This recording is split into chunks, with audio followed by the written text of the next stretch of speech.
Let's head up to Boston now and welcome Brittany Ghiroli of MLB.com. Now, Brett, Jonathan Schoop is in the lineup tonight, weather permitting, at Bowie. So much for easing him back into game action. How close with this accelerated playing time for Jonathan? How close is he to maybe rejoining the Orioles?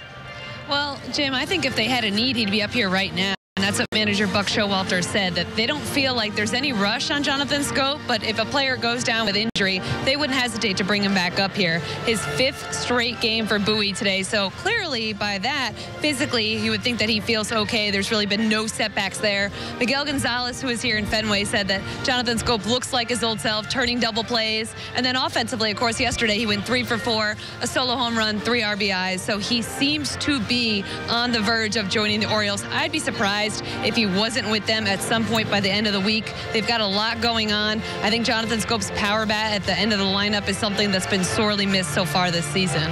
All right, so if Schoop comes back, let's say Friday for the first game against Cleveland, that's one move that will have to be made. And there is without a doubt a roster crunch on this team.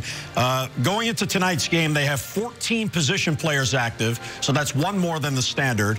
They have only 3 starters active. Somebody's got to pitch on Thursday, and they have 8 relievers. Now, when the dust settles, how is this all going to work?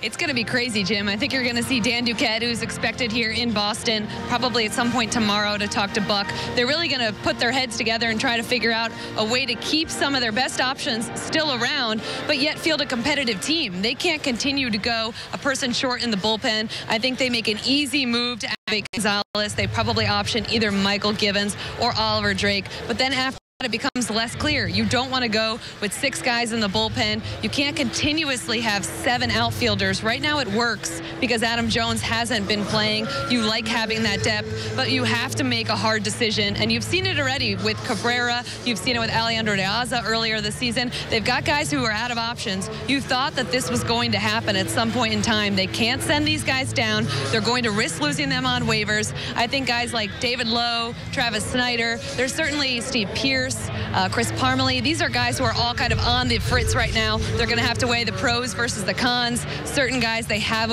under team control next year. Certain guys are free agents. That's all going to play in. It's going to be really interesting to see what ends up transpiring.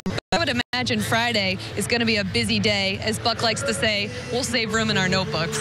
Yeah, that's for sure. All right, now Chris Tillman coming off a very disappointing start on Sunday in Toronto. He's given a 7-0 lead, top of the second. Doesn't even make it out of the bottom of the second. Gives up 6 runs there.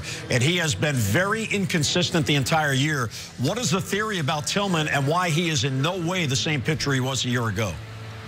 I don't think there's a good answer for that, Jim. I mean, he met today with Buck and insists that physically he's fine. And if that is the case, then it's something mechanical and something that they feel like is figure-outable. And Buck keeps saying figure-outable. I think he's inventing this as a new word, but he feels like Dave Wallace, Dom Chidi, and Tillman will be able to figure out what's wrong and correct that. He's going to get an extra day before he starts on Saturday. That gives him the benefit of having 2 work days. But really, if you take out those 4 starts, and I know it's a lot, but if you take out all 4 of those starts against Toronto, those were his 4 shortest starts of the season.